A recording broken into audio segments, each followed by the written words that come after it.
यं ब्रह्मा वरुणेन्द्र रुद्र मरुता स्तुवन्ति देव्यस्तवे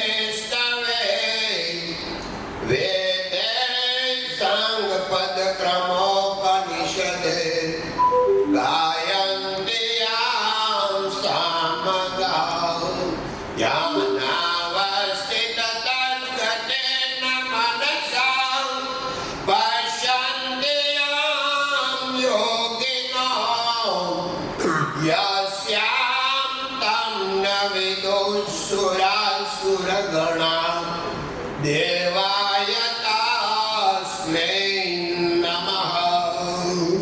कृष्ण कन्हैया लाल की जय श्री राम। धन्यवाद धन्यवाद। અહીંયા આયોજકો, ex president, past president, running president એવા બધા નામ આવે, ફ્યુચર પ્રેસિડેન્ટ બધા. બિપિનભાઈ માંડવિયા, ધર્મેશભાઈ, જીતાબેન, મેહુલભાઈ, હિતેશભાઈ, ધ્રુવભાઈ અને લોકલ ફોર વોકલ બિઝનેસના આ અર્જુન ચેપ્ટરના બધા ઉત્સાહી કંગનાટવાળા બધા યુવા મિત્રો, ધન્યવાદ.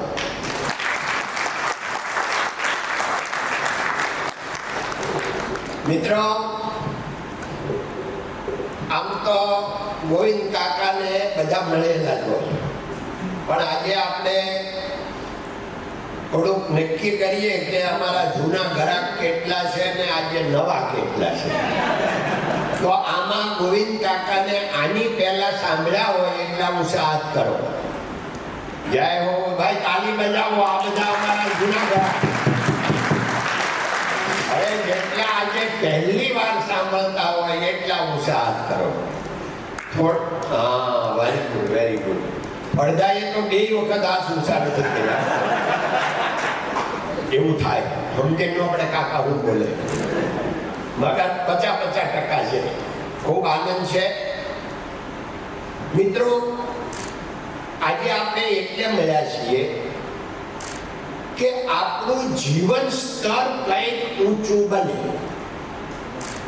હવે કેવી રીતે બને, કોણ બનાવે, એ તો આપણે જ્યારે વલોણું કરીએ ત્યારે ખબર પડે. વલોણું એટલે શું કે પહેલા છાશ ઘરે બનાવવાની હતી ને ઘરે છાશ ફેરવવાની અને વલોણું કહેવાય, અને એમાં પછી માખણ નીકળે. એ આપણે આજે વલોણું કરી અને માખણ કાઢવાનું છે, જે મારે કામનું છે અને તમારે કામનું છે. પરસ્પરસ બેયને આજે વલોણું કરીને આપણે કંઈક મેળવવાનું છે.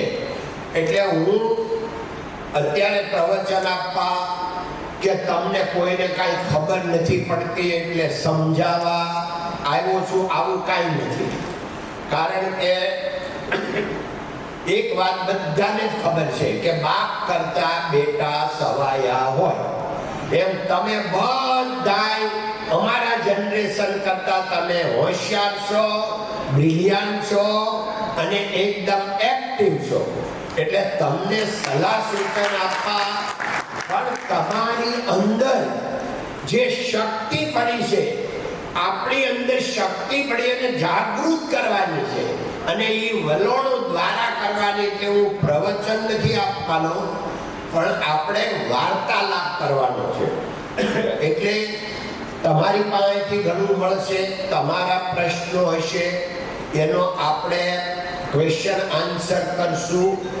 અને તમે બધા મને પ્રશ્ન પૂછશો એટલે મને બધું જ આવડાય અને આવડે છે એવું એક્સેપ્ટેશન રાખતા નહીં. આ દુનિયામાં કોઈ ભગવાન સિવાય કોઈ પરિપૂર્ણ છે નહીં. બધાને બધું આવડતું ન હોય. અમારી પાસે ઉંમર થઈ ગઈ એટલે એક્સપિરિયન્સ હોય, અમારી પાસે બહુ બધા ફર્યા, દુનિયા ફર્યા, ધંધો કર્યો, સારા મોડા માણસો મળ્યા, એટલે અનુભવ હોય, અનુભવનું ભાતું હોય. બાકી એકચ્યુઅલી તો તમારી પાસે એજ્યુકેશન અને નોલેજ એ તમારી પાસે વધારે હોય, અમારી પાસે અનુભવ હોય. એટલે આપણે બેયનું વલણું કરશું એટલે એમાંથી માખણ નીકળશે. બિઝનેસનો સિદ્ધાંત હું તો પ્રમાણિકતા વગરનો વ્યાપાર નકામો અને સિદ્ધાંત વગરનું રાજકારણ નકામું. અને આપણે સોરી એકાદું આઈટમ અંદરથી ભૂલી જાય છે તો એનો ચામ નહીં આવે. પ્રમાણિકતા વગરનો વેપાર નકામો, સિદ્ધાંત વગરનું રાજકારણ નકામું, ચારિત્ર વગરની સાધના નકામી, સંસ્કાર વગરનું શિક્ષણ નકામું, અને ખંત વગરની ખેતી નકામી, અને સમજણ વગરનું જીવન નકામું. આપણે જે રમવાનું છે એ પ્રમાણિકતા વગરનો વેપાર નકામો. આપણે ઈ બોક્સમાં રમવાનું છે. આપણે વ્યાપારી છીએ, આપણે ઇન્ડસ્ટ્રીયાલિસ્ટ છીએ, આપણે બિઝનેસમેન છીએ, આપણે ટ્રેનિંગ કરીએ છીએ. એટલે વ્યાપારમાં મસ્ટ બી ઇમ્પોર્ટન્ટ પ્રમાણિકતા. એટલે પ્રમાણિકતા ઈ જીવનનો આધાર, વ્યાપારનો આધાર, જડીબુટ્ટી છે. અને આપણે પ્રશ્નોત્તરી શરૂ કરતા પહેલા એના માટે હું તમને એક એક્ઝામ્પલ આપી દઉં કે જે મારો જીવનમાં પ્રેક્ટિકલ બન્યો છે.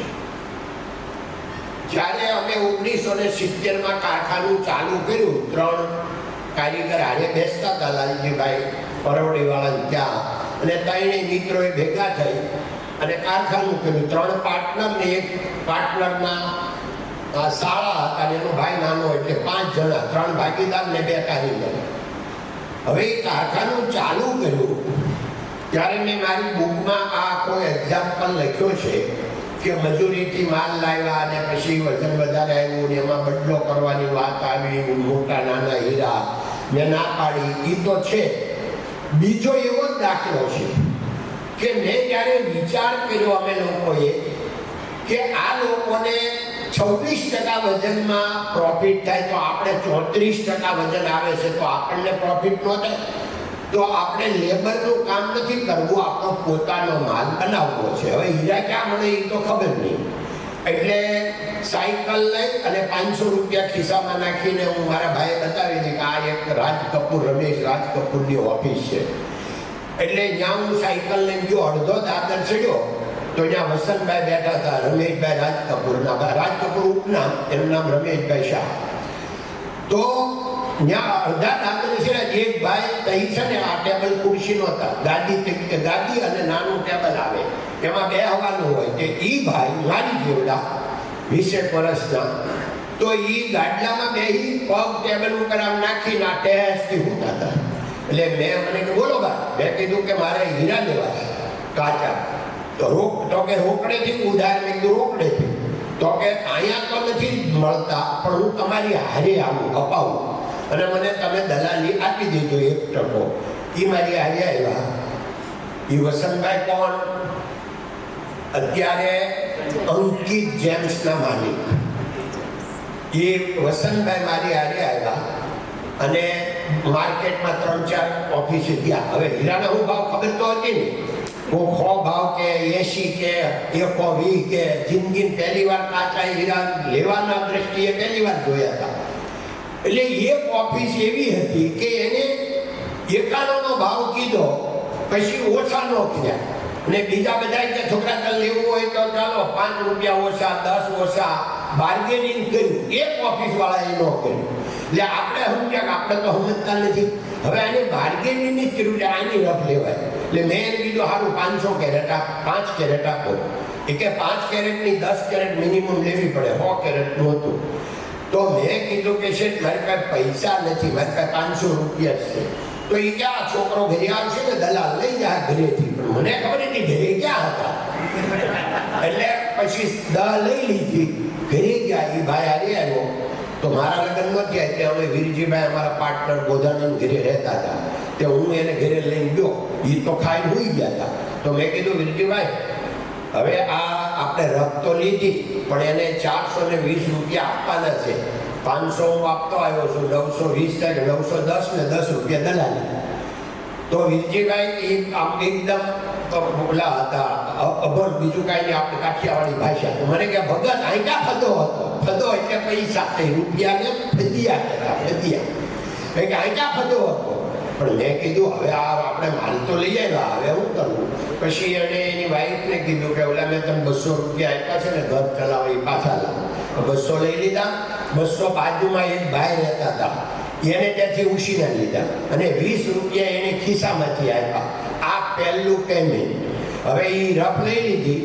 15 દિવસમાં અડધી કટ કરીને 5 કેરેટનો માલ એ શેઠને બતાવ્યો. તો એને એમ કીધું હા બીજા 5 રૂપિયા મજૂરીમાં જમા કરી લઉં છું. કારણ કે અમે આપણે લેબરમાં લેતા હતા ત્યાં 4.5 આપતા હતા, અને એટલે બદલો કરીને લોકો 5ની એવરેજ કરતા હશે. આને તો ડાયરેક્ટ જ કીધું 5 રૂપિયા, એટલે આપણે ખાવી ગયું. હવે એની અરે આ બિઝનેસ કરતા કરતા 6 મહિના પછી એવું બન્યું કે એક કલરવાળી રફ આવે, ઓફ વ્હાઈટ કહેવાય એને, વેસ્ટની રફ. તો ઓફ વ્હાઈટ રફ આવે એને છે કાળી ધાર કરી દેવી, વ્હાઈટ લાગે ને વ્હાઈટના પૈસા વધારે આવે.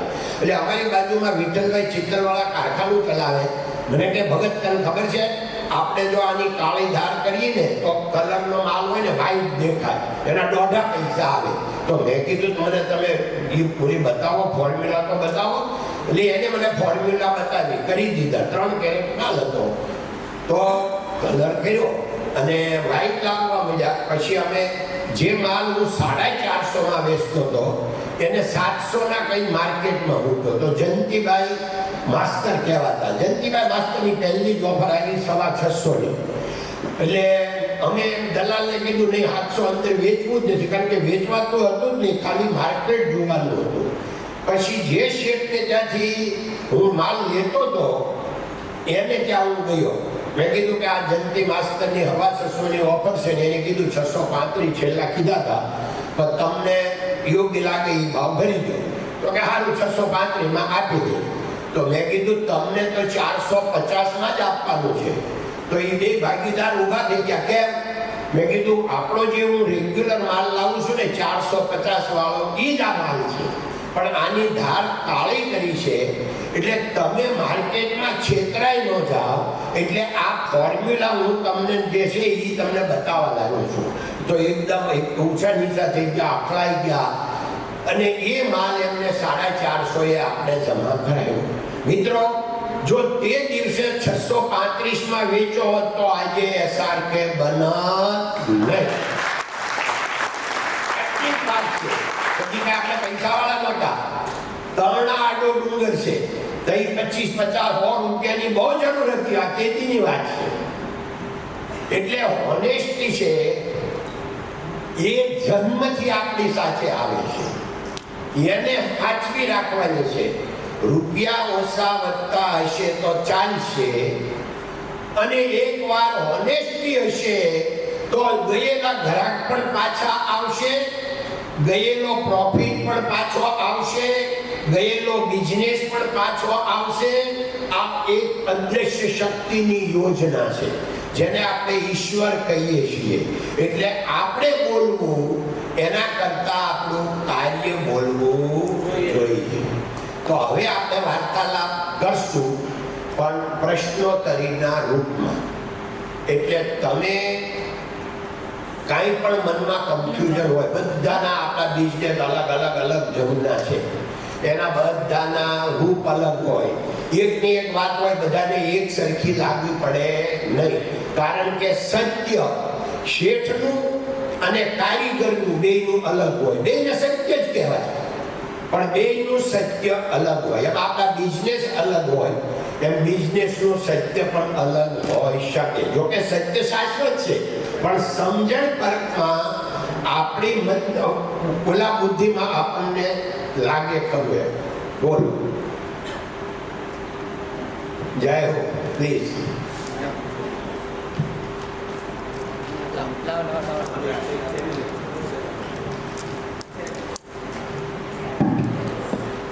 કાકા આ તો આ નેટવર્ક છે, પણ ગુજરાતીમાં કહીએ તો સંગઠનનું ધંધામાં કેટલું મહત્વ?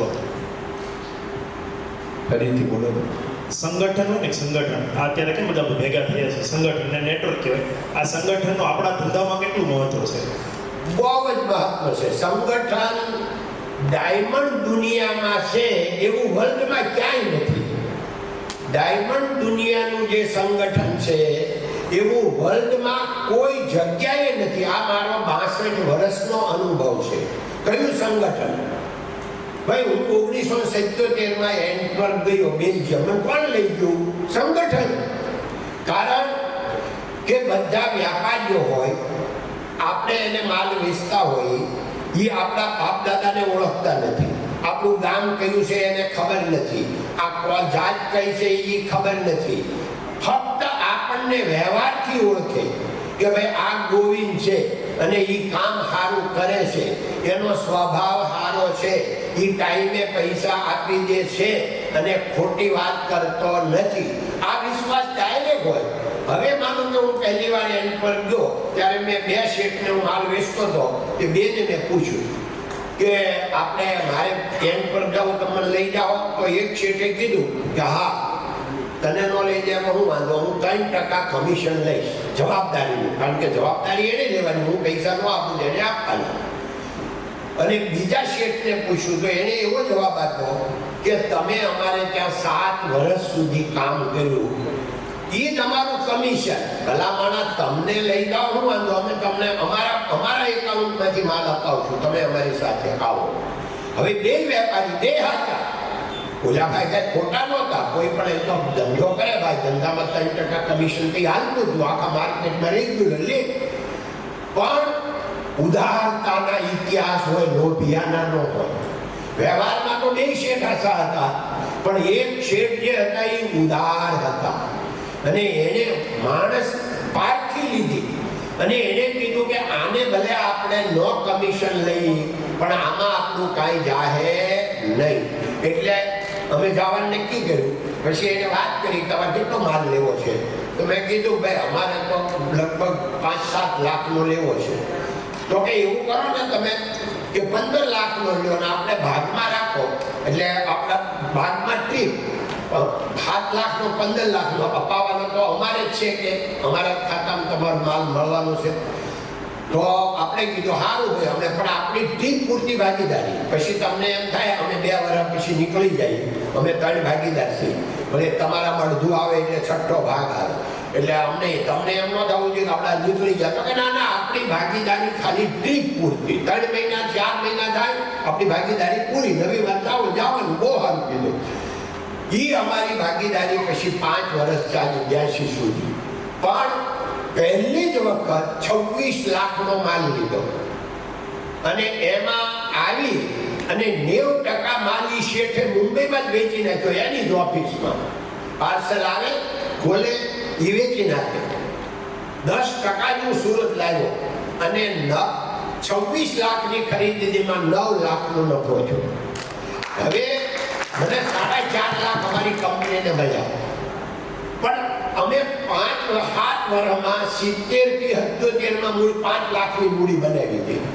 5 લાખની સામે 4 મહિનામાં 4.5 લાખ મળ્યા. ડબલ પૈસા 4 મહિનામાં થઈ ગયા. તો બીજી ટ્રીપ મારી 2.5 મહિના બીજી વાર ગયો, 39 લાખનો ત્યારે ખરીદી કરી, ત્યારે 7 લાખનો નફો થયો. બીજી વાર ગયા ત્યારે રફ એવી મળી હોય, પ્રોફિટ ઓછો થયો. 2 ટ્રીપ 6 મહિનામાં મારે 8 લાખ રૂપિયા અમારા ભાગમાં આવ્યા. 5 લાખની મૂડી હતી, 7 વર્ષે કરી હતી અમે ભેગી. તો એ 5 સામે 8 લાખ કમાણી થઈ ગઈ 6 મહિનામાં. અને કારણ એને વિશ્વાસ આપને. વાત રહી હવે યુનિટીની. આપણે ત્યાં ઓલા પોલીસ કમિશનર કુલદીપ શર્મા, આમાં કેટલાય નામ સાંભળ્યું છે કુલદીપ શર્માનું. હા, તો કુલદીપ શર્મા હતા જ્યારે અહીંથી કમિશનર સુરતના, પછી અહીંથી બદલી થઈ. એ પછી અમે ન્યુયોર્ક અમારા ઘરે હોતા હતા, એ અમેરિકા ફરવા આવ્યા હતા. તો રાત્રે મેં વાત કરી કે સાહેબ ભગવાનની આમ યોજના તો તમે જુઓ, આ ખેડૂતનો છોકરો ખેતરમાં રાત દિવસ રહેવાવાળા, આદિવાસી જેવું જીવન જીવવાવાળા, અને આજે એક આઈપીએસની સાથે ન્યુયોર્કમાં પોતાના ઘરમાં આજે હૂતો છે. અને આ ઈશ્વરની યોજના જુઓ. મને એણે કીધું ગોવિંદભાઈ તમને આટલી જ ખબર છે, તમને ખરેખર જે મળ્યું છે એની તમને ખબર જ નથી. આનાથી તો તમને અનેક ઘણું ભગવાને આપ્યું છે. પછી મને એને સમજાવ્યું કે તમારો ધંધો સુરતનો 1.5-2 લાખ કરોડનો ડાયમંડનો, હું 3 વર્ષ શીખી ગયો અને 3 વર્ષમાં હીરાવાળાનો એક પણ પોલીસ કેસ આવ્યો નથી, એક પણ એફઆઈઆર હીરાવાળાની નથી આવી 3 વર્ષમાં. અને ધંધો કરે તો અમે બેઠા હોય ને તમે અમારે બેઠા હોય ને વાત કરો, 1 મિનિટ સાહેબ એમ કરીને બાજુમાં જાઓ, અમને થોડું સંભળાય. તમે એમ કહો કેટલો માલ છે, તો ઓલા લોકો કે 2.5 મિલિયન, 3 મિલિયન, 5 મિલિયન, એટલે 35, 40, 50 કરોડનો માલ જ્યાં કોકના ટેબલ ઉપર ફોરેનમાં પીડ્યો હોય, તમે અહીંયા એની આ કચ કરીને 0.5% આમ તેમ કરવાનું હોય, બિઝનેસ ડન કરો અને મજલ બોલો. હવે ત્યાંથી ઓલો ભાઈ પાછો એ માલમાં કઈ આઘા પાછું ન કરે અને સેમ માલ કસ્ટમમાં જ્યાં આપે, ત્યાંના કસ્ટમમાં કાંઈ ન થાય, અહીંના કસ્ટમમાં ઇન્ડિયા આવે ત્યાં કાંઈ ન થાય, તમારી ઓફિસમાં આવે, અને એક પણ માણસ એવું કોઈ જે 3 વર્ષમાં બોલ્યો નથી કે મેં જે માલ મંગાવ્યો હતો એ આમાં નથી એટલે હું પેમેન્ટ હવે નહીં કરું. આ જે ઓનેસ્ટી છે, મને કે તમે ઓનેસ્ટ છો એ તો છો જ, પણ આને તમારી આખી દુનિયા તમને ક્વોલિટી પીપલ મળ્યા છે એટલે તમે સુખી છો. એટલે તમને જે મળ્યું છે એ તમને ક્વોલિટી પીપલ મળ્યા છે. આખું ખાનદાન એવું છે કે તમને કોઈ ડિસ્ટર્બ કરતું નથી, કોઈ ચીટિંગ કરતું નથી. અને મિત્રો, હીરાવાળાનું અત્યારે બહુ સારી વાત હીરાવાળાની લોકો ન કરે, પણ તમને હું કહું કે હીરાવાળા એટલે શું હતું, એની કિંમત શું હતી. તો આપણે 1990માં જ્યારે ઇન્ડિયામાં ખૂટી ગયું હતું ભારત સરકાર પાસે, અને સોનું વેચવું પડ્યું હતું જ્યારે આપણે સ્વિટ્ઝરલેન્ડ જઈ, ત્યારે મેક્સિમમ ઇન્ડિયામાં લાવેલા હીરાવાળા. અને હીરાવાળાને એક પણ માણસ, એક પણ બેંકનો એક પણ રૂપિયો કોઈને ખોટો નહોતો થયો. આ બધું થવા મળ્યું છેલ્લા 10-15 વર્ષમાં. આ અત્યારે આ ક્વોલિટી નહોતી, એ જનરેશનમાં કોઈ જે વિચાર જ નહીં કરવાનો. જ્યારે કોઈ માણસ થાકી જતો ત્યારે એ બધાને બોલાવી લે, લેણિયા કરી શાળીને. એક માણસ કોઈ આંગળીનો અડાડે, કોઈ ગાલ ન દે, બધું કહી દે કે આ બધી મારી પાસે વસ્તુ છે, આમાં તમે વેચી લો. એટલે વડીલો એમ કે આમાં તારી વાઈફના કેટલા છે એ દાગીના એક બાજુ કરી નાખ, તારી મમ્મીના કેટલા છે એક બાજુ કરી નાખ. હવે તે પોતે તારા પપ્પાના મકાન કેટલી, મિલકત કેટલી છે એને અલગ કર. એટલે કોઈ પત્નીનું ઘરેણું કે દીકરાની વહુનું હોય, દીકરીનું હોય, કોઈને હાથ અડાડતા નહીં. આ એને આપી દો એનું. અને બાપ દાદાની મિલકત હોય એ બધી બાપ દાદાને આપી દો. તારું શું છે, તે શું બનાવ્યું, તે કેટલું કર્યું, એમાં વેચી લેતા. આ સમય હતો અને આ સિસ્ટમ હતી. એટલે ઝઘડા થતા નહીં, ટેન્શન આવતું નહીં. આ દુનિયામાં અમે જીવ્યા છીએ. એટલે કુલદીપ શર્માએ કીધું કે તમને જીવનમાં જે મળ્યું છે, તમે તો હારા છો, પણ આખી દુનિયા હારી મળી છે. આ જીવન સાર્થકતાની નિશાની. ધન્યવાદ. જય શ્રી કૃષ્ણ કાકા. હું વરાછાથી છું કાકા, ડોક્ટર. Yes sir. 15 વર્ષ પહેલા તમે મારી હોસ્પિટલનું ઉદ્ઘાટન કર્યું હતું, ત્યારની હાલે છે. જય. ધન્યવાદ. હવે વર્ષોથી તમને સાંભળીને મોટા થયા છીએ, તો તમે એવું કીધું કે પ્રામાણિકતા રાખવી જોઈએ બિઝનેસની અંદર. આપણે પ્રામાણિક રહેવું છે, પણ આપણી આજુબાજુના લોકો પ્રામાણિક નથી, અથવા તો આપણે જેની સાથે કામ કરીએ છીએ એ પ્રામાણિકતા નથી દાખવતા, તો બિઝનેસ છોડી દેવો જોઈએ કે લોકો? બહુ સરસ પ્રશ્ન છે. મારા સબ્જેક્ટ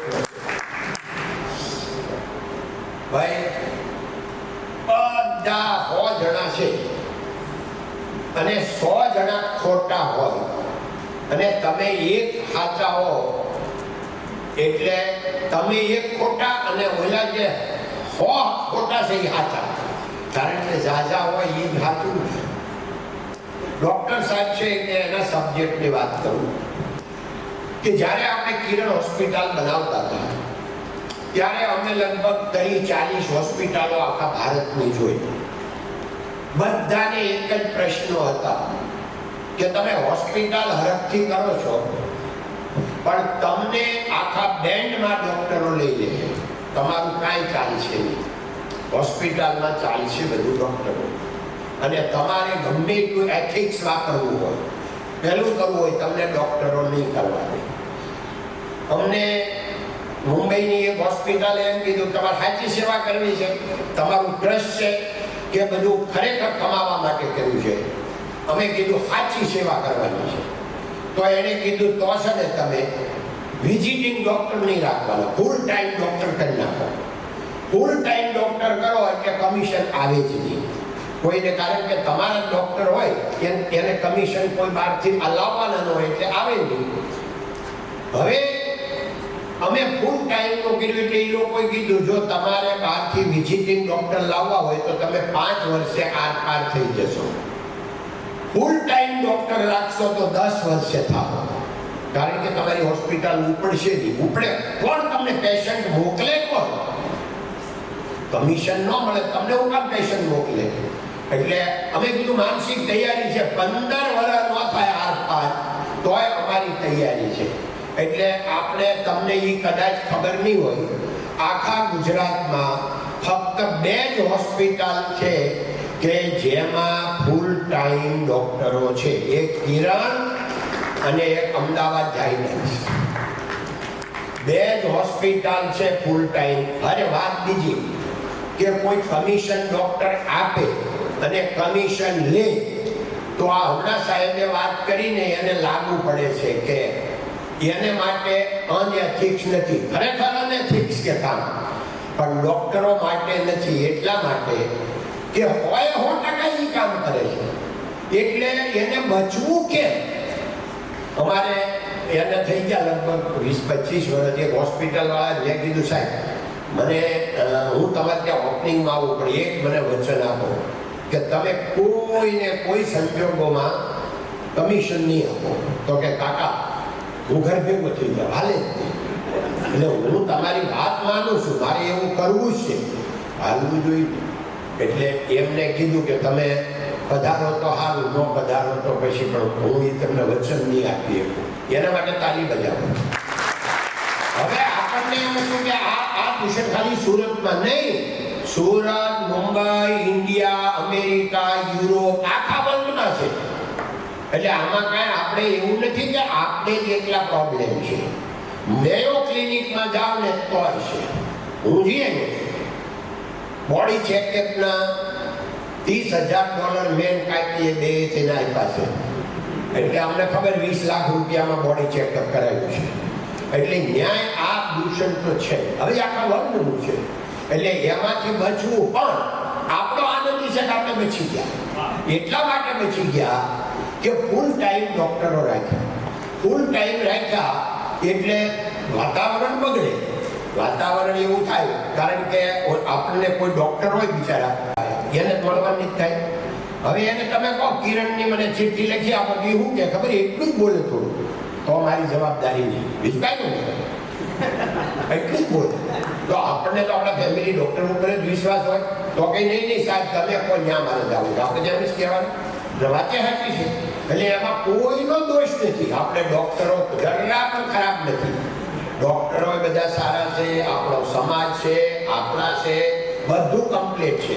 પણ એટલો આનંદની વાત છે ભાઈ કે અમે ફૂલ ટાઈમ આપણે ડોક્ટર રાખ્યા તોય 5 વર્ષે આરપારમાંથી નીકળી ગયા તોય પણ, કારણ કે બધા હારી 500 બેડ કર્યા હતા, પાછા 900 કરવા પડ્યા, એટલે એ પણ ચાલ્યું. અને તમને જાણીને આનંદ થશે કે મેં લીવર ટ્રાન્સફરનું પહેલું ઓપરેશન કિરણમાં કરાવ્યું. આજે 70 લીવર ટ્રાન્સફર કિરણમાં થઈ ગયા, એને 3 વર્ષ ગયા. અને સૌથી વધારે 1 મહિના પહેલા એક જ દિવસમાં 8 ઓર્ગેન ટ્રાન્સફર ત્યાં કિરણ હોસ્પિટલમાં, જે આખા ઇન્ડિયાનો રેકોર્ડ, આખા ઇન્ડિયાની કોઈ હોસ્પિટલમાં એક દિવસમાં 8 ઓર્ગેન એક સાથે ટ્રાન્સફર નથી. કારણ કે એના રીતે ડોક્ટરો જોઈએ, સિસ્ટમ જોઈએ, આ બધું. તો એ લાભ અને ઓર્ગેન જ જોઈએ. આ આપણે સુરતમાં છીએ, સુરત વાસીઓ છીએ, આ સુરતનો બેનિફિટ છે. એટલે સત્યની બહુ મોટી તાકાત છે. હું તો સાહેબને એટલું જ કહું કે કિરણ હાલી ગઈ ને ભાઈ વગર કમિશને, તમારી જો તાકાત હોય ને તો અડધા સુરત તમારે ત્યાં આવી જાય. પણ એમાં 10 વર્ષ 5 વર્ષ 10 વર્ષ ભેદ કરવું પડે. બધા એનો અપપ્રચાર કરે, જો એ કમિશન આપે નહીં, કમિશન લે નહીં, તો બધા એક જ કરે, ભાઈ એ ડોક્ટર તો અમારી જવાબદારી નહીં, એ ડોક્ટર નહીં, બધા એમ જ કહે. એટલે એને એમનામાં ડાઉન કરી નાખે. પછી એ તો એનું કામ જ બોલે, કામ બોલાવવું પડે. એક ડોક્ટર છે, નામ તો નથી આવતું, પણ ઓલા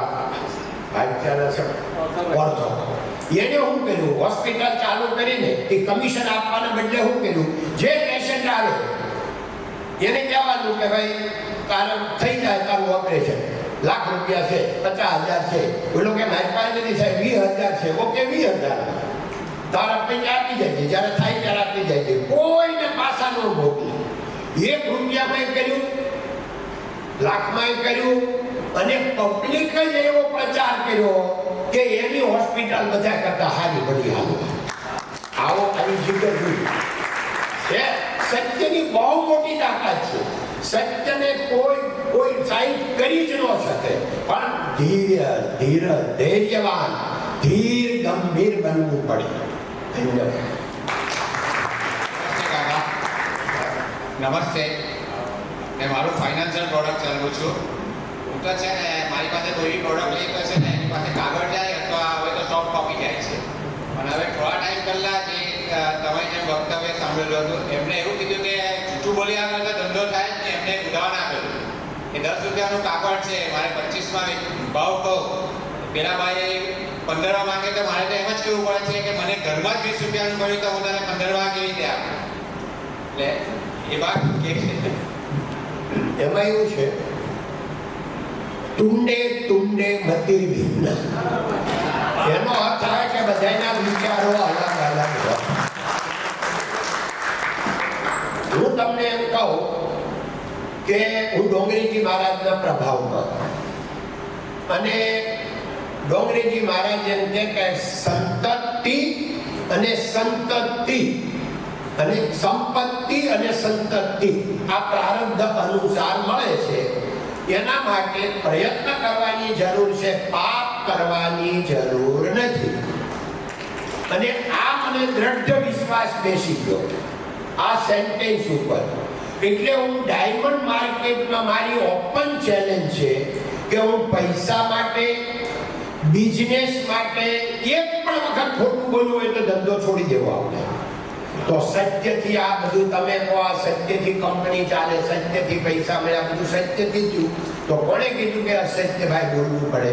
એટલે ભાઈ આપણે અંદરો અંદર વાત કરતા હોય ને તોય વાતમાં કહેવાય કે આપણા મિત્રને, ભાઈને એ તો સાચું કહેજો. કારણ કે આપણે ખબર હોય કે આપણા 99% ખોટું કહેવાનું, આપણે ભરવા પડે. પણ આવો શબ્દ વાપરવો જ ન પડે. તું હાસું કહેજે, એ શબ્દ વાપરવાનો આવે જ નહીં. આપણો ભાઈ હોય, આપણો મિત્ર હોય, આપણો કુટુંબ, સાચું જ બોલવાનું હોય. એમાં શબ્દ ક્યાં આવે?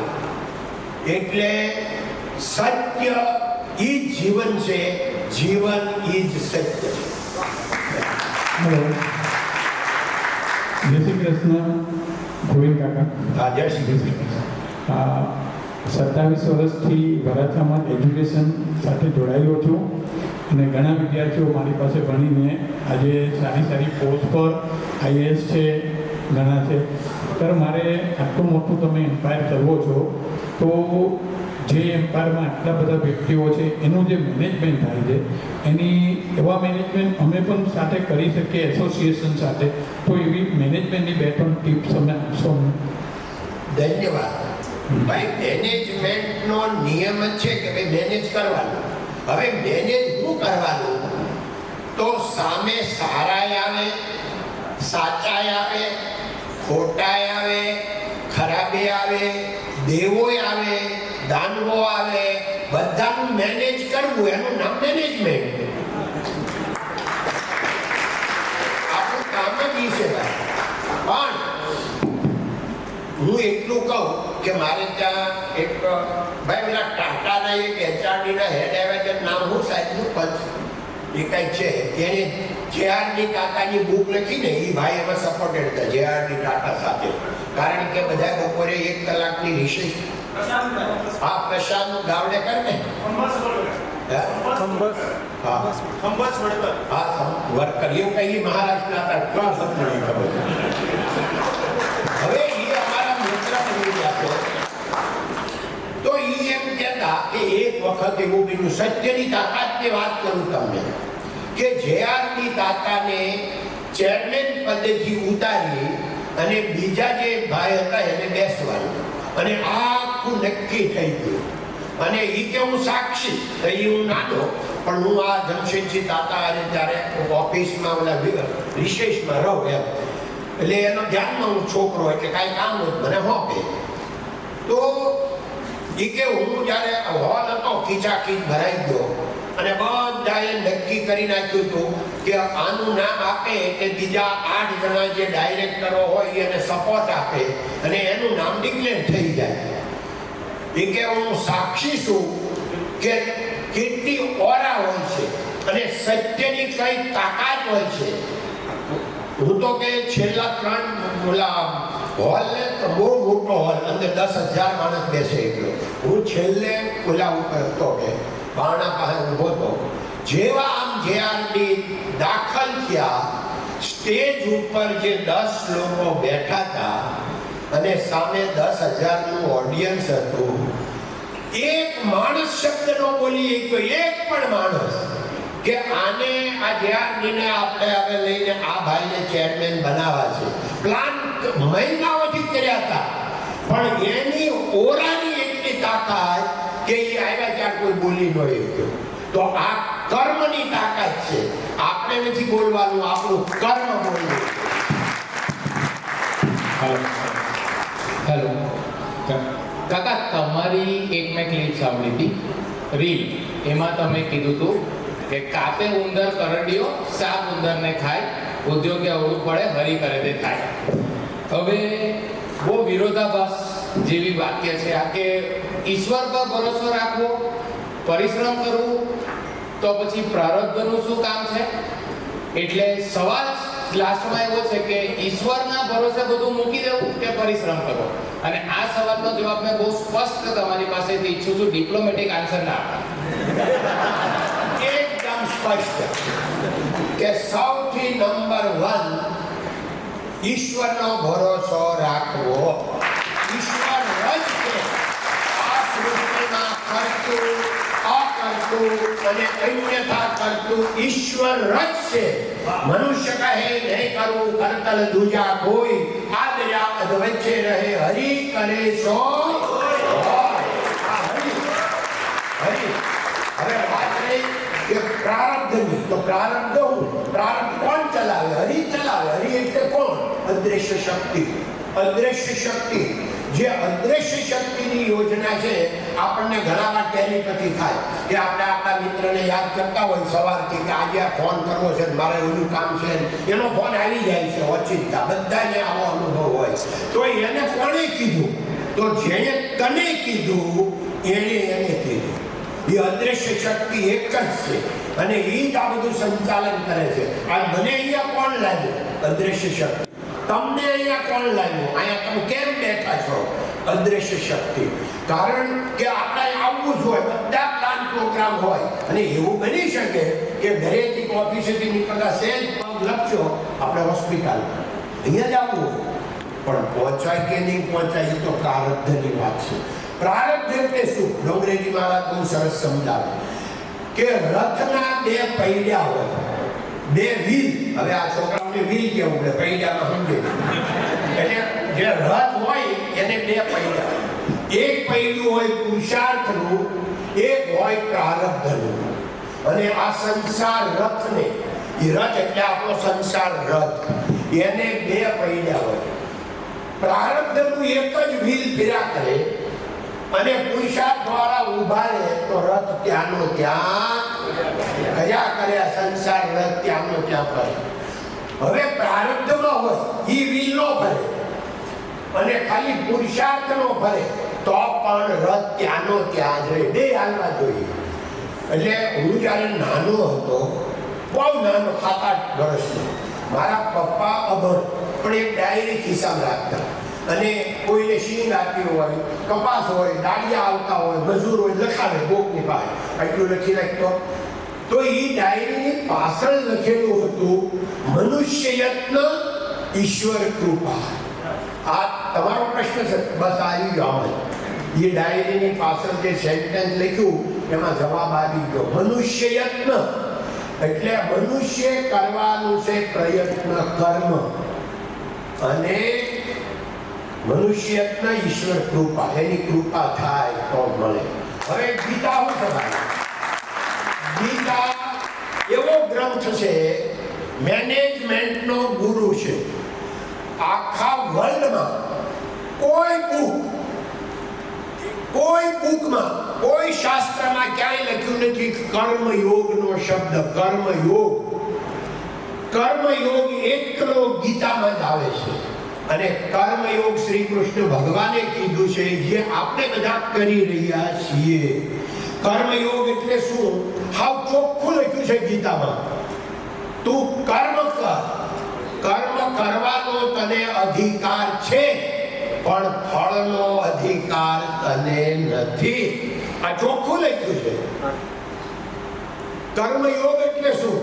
કર્મ ફળની ઈચ્છાનો ત્યાગ એટલે કર્મયોગ. બસ પૂરું છે. ઠીક, આવો ભાઈ, આવો પ્લીઝ. મારું નામ વિક્રમ સોનસ છે, મીડિયા કન્સલ્ટન્ટ છું. મારો પ્રશ્ન જી, મારું નામ વિક્રમ સોનસ છે અને હું મીડિયા કન્સલ્ટન્ટ છું. PR એજન્સી ચલાવું છું સુરતમાં, પેન ઇન્ડિયા કામ કરું છું અને કોર્પોરેટ કંપનીઓ માટે જ કામ કરું છું. તો મને આજે તમારા સાથે આ પ્રશ્ન કરવાનો લાભ જે મળ્યો છે, અને મારી ઈચ્છા છે કે અમને બધાને તમારું માર્ગદર્શન જે તમે આપી રહ્યા છો એ રીતે મળે. તો તમે તમારા જીવનમાં ઘણું મેળવ્યું છે, ઘણી મોટી સફળતા મળી છે. અમે તમને એક આઇકોન તરીકે જોઈએ છે ને આખા ભારતના કે દુનિયાના ઘણા લોકો તમને આઇકોન તરીકે જોઈ છે. પણ તમને તમારા જીવનમાં, આ ઔદ્યોગિક જીવનમાં ક્યારેક એવો અભ્યાસ મળ્યો છે, એવો મોટો અભ્યાસ, કારણ કે તમારી સફળતાની બધા વાતો કરશે, પણ તમને ક્યારે એવી કોઈ અસફળતા મળી હશે જેમાં તમને ખરેખર લાઈફનો યુટર્ન મળ્યો, કે જીવનની બહુ મોટી શીખ મળી હોય અને ત્યાંથી તમારા વિચારો બદલાઈ ગયા? તો એવી કોઈ ઘટના હોય તો તે અમારી સાથે શેર કરશો તો અમને ગમશે. ધન્યવાદ, ખૂબ અભિનંદન. ભાઈ, આ ભાઈનો પ્રશ્ન છે, આપણને બધાને લાગુ પડે છે. કારણ કે પ્રોબ્લેમ તો આવે, આપણે જીવિત છીએ. કાર્ડિયોગ્રામ આપણો સીધો આવે કોઈને, આમ જ આવે. હું કામ? આપણે જીવિત છીએ. એ જ રીતે આપણું જીવન ડેઈલી આમ જ હાલે, આમ સીધી છપાટીમાં કોઈનું ન હાલે. એટલે આપણું ન હાલે, તમે પણ તમારું. પણ એ ટાઈમે આપણે માની બેસી છીએ મેં કર્યું, આ દુઃખનું કારણ છે. હું કરું એ જ અજ્ઞાનતા. શકટનો ભાર જેમ સ્વાન તાણે, સૃષ્ટિ મંડાણ છે એની પેરે, જોગી જોગેશ્વરા કોઈ જાણે. આ નરસિંહ મહેતાએ ગાયું છે. એમાં એનું એમ કહેવાનું છે કે કૂતરું હોય ને એ બળદ ગાડાની નીચે ચાલ્યું જતું હોય. આ અમારે પ્રેક્ટિકલ છે. અમે રોજ ગામડે હતા તો ઘરેથી બળદગાડું લઈને વાડીએ જઈ ખેતર, ત્યારે આપણા કૂતરા વાડીના ઘરના એક જ હોય. સાંજે આપણી સાથે ઘરે આવે, આખો દી ફળિયા બેસી રહે, સવારે પાછું બળદગાડું લઈને જાય ત્યારે એ પાસે ન્યા આવે. હવે એ છે ને એમ વિચારે કે બળદ ઉપરથી જ્યારે તડકો આવે ને તો એ બળદગાડાની નીચે હાલે, ખાતર કાઢતા હોય, માટી કાઢતા હોય, અને એ ઉપર ગાડું હાલતું હોય ને કૂતરું નીચો હાલતું હોય ને તો એ કૂતરું શું વિચારે ખબર? આ ભાઈનો ગાડું ખેંચી જાય છે. બસ આમ જ આ નરસિંહ મહેતાએ આપણને આમ જ મૂક્યા છે કે આપણને એ કૂતરું જેમ ગાડું ખેંચે એમ આપણે અહીંયા સંસારમાં બધું ખેંચી જાય છે. બાકી કરતો કોઈ બીજો છે, એમાં આપણું કાંઈ નથી. અને આપણે જો આપણું બધું જ ધાર્યું થાય આપણે ભગવાન કહેવાય. અરે સાક્ષાત ભગવાન આવ્યા, કૃષ્ણ ભગવાન આવ્યા, તો એના છોકરાઓ પણ બેકામ બન્યા હતા, બધાને ખબર છે. એ લોકોએ દારૂ પીધો હતો ને કૃષ્ણ ભગવાનના છોકરા, ખબર આમાં કોઈ?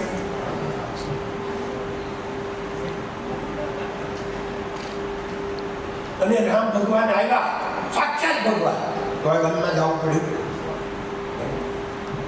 આમાં તો કોઈ પીતું નથી એટલે ઉપાધિ નથી. કારણ કે મસ્તી તો મુझ में है, शराब में नहीं. अगर शराब में होती तो बोतल में क्यों न उछलता?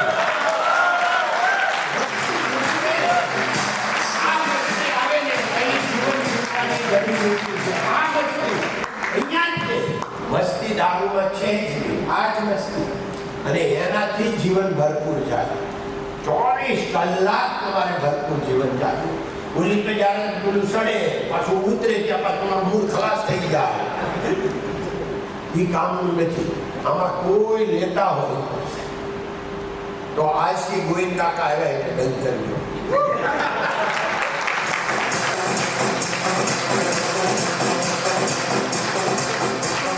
હાલો હાલો હેલો કાકા.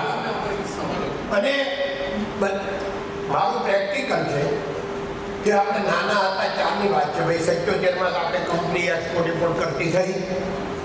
નવી નવી બેંક ગેરંટી કરવી હોય તો બધા સમજાવે કે તમે ફોરેન જાઓ છો ને તો ત્યાંથી એક બોટલ દારૂની લાવવાની છૂટ હોય અને તમે લેતા આવો અને બેંકના સાહેબને આપો ને એટલે તમારી ફેસિલિટી થઈ જાય. તમને જાણીને આનંદ થશે આપણે આ કુરિયરનું જિંદગીમાં એકે કામ કર્યું નથી. આપણે અભિમાન નથી કરતા, પણ બેંક વાળા અમને જરૂરિયાત કરતા અમારી આગળ પાછળ ભરીને આ છેલ્લા 40 વર્ષથી પૈસા આપવા રેડી થયા. અમે કરતા લીધા એટલા લીધા નથી. એટલે એમાં આપણે કાંઈ અનૈતિક કોઈ કામ કરવાની જરૂર નથી. લાયકાત કેળવવાની છે ફક્ત ને ફક્ત. હા ભાઈ કે મારો પ્રશ્ન તો તમે કીધો ભાઈ, મેં કીધું એમ પ્રોબ્લેમ રોજ જ આવે, એવરી ડે.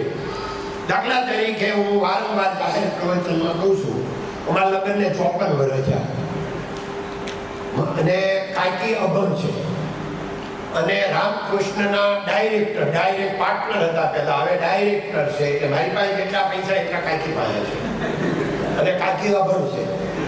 અને છતાં 54 વર્ષમાં અમારે પતિ પત્નીને એક પણ ઝઘડો નથી થયો. તો હું તમને કહું છું કે બધાએ કે પતિ પત્ની ઝઘડો થાય જ. શું કામ થાય? ઈગો. તું મને સમજી શકતો નથી, તું મને સમજી શકતી નથી. ઈગો. એટલે ભાઈ તારે તને સમજે કે ન સમજે, તું એને સમજી લે એટલે જીવન ભરપૂર છે, કાંઈ કરવાનું નથી. એટલે આવો પ્રોબ્લેમ આવે ને, પ્રોબ્લેમને સ્વીકાર કરી લો. Problem is progress. એ મારી કંપનીનું સેન્ટેન્સ મારા હૃદયમાંથી નીકળેલું છે, કૃત્રિમ નથી. હૃદયમાંથી એટલે નીકળ્યું છે કે મને ખેતરમાં પ્રોબ્લેમ હતા. 2 વખત મને વીસી કર્યો છે. ગામમાં હું સુરત આવ્યો ત્યાં સુધી 12 વર્ષે આ પગે ચપ્પલ જોયા છે. નંગા પેર જવાનું અને રોજ 6 કિલોમીટર લાઠી ભરવા જવાનું, 6 જવાનું 6 આવવાનું અને આવીને પાછા ખેતરે જવાનું. અને કાંટો તો કોઈ દેવું હોય નહીં પગમાં ન હોય, કારણ કે સાંજે આવીએ ઘરે બાને કઈ કાંટો કાઢી દો તો એ કાઢી દે, ટાઈમ ન હોય તો બીજે દી ત્રીજે દી રહી જાય તો પછી એને આપણે અત્યારે ઇન્ફેક્શન કહેવાય. પણ કઈ એમ કે ભાઈ આને ગોળને મીઠું બાંધી દે, આને જરા કોઈ પણ લાગે છે એટલે બાંધી દે એટલે સારું થઈ જાય. હવે એવી એન્ટીબાયોટિક બીજી છે જ નહીં ગોળ ને મીઠા જેવી, પ્રેક્ટિકલ છે. તો આપણે એમ કહેવાનું કે એ પ્રોબ્લેમ હતા એટલે જ્યારે અમે 6 વર્ષ અમે કારખાના વીરા ગયા, રોજ 14 કલાક. કેમ? તો આખા સુરતમાં બધા કારખાના 14 કલાક હાલતા. હવે 6 વાગે ચાલુ થાય, સાંજે 8 વાગે બંધ થાય. અને બધા અને 8 વાગ્યા પછી તો એટલું હેપીનેસ, કારણ કે ત્યાં રોજની દાડીનો 1 રૂપિયો મજૂરનો, અહીંયા સાંજે 4-5 રૂપિયાનું કામ થાય. કેટલું હેપીનેસ! અને ત્યાં ખેતરમાં 43 ડિગ્રીમાં કામ કરવાનું, ઓપન ટુ સ્કાયમાં, સનલાઇટમાં. અને અહીંયા ઉપર સત એ પંખા કે એસીનો રિવાજ નહોતો, પણ એટલું હેપીનેસ હતું. એટલે સુખ દુઃખ એ મનના ખેલ છે. આ ડોંગરેજી મહારાજનું સેન્ટેન્સ છે, સુખ દુઃખ મનના ખેલ છે. એટલે આટલું જો તમે વિચારી લો, કાંઈ પણ આવે તો આવે, એને સોલ્વ કેવી રીતે થાય? Problem is progress. આ પ્રોબ્લેમ આવ્યો, હવે આમાંથી પ્રોગ્રેસ કેમ થાય? ધીરજથી, ધૈર્ય અને ગંભીર બનીને રસ્તા કાઢવાના. આવેશ અને આવેગ આવે તો પ્રોબ્લેમ વધે.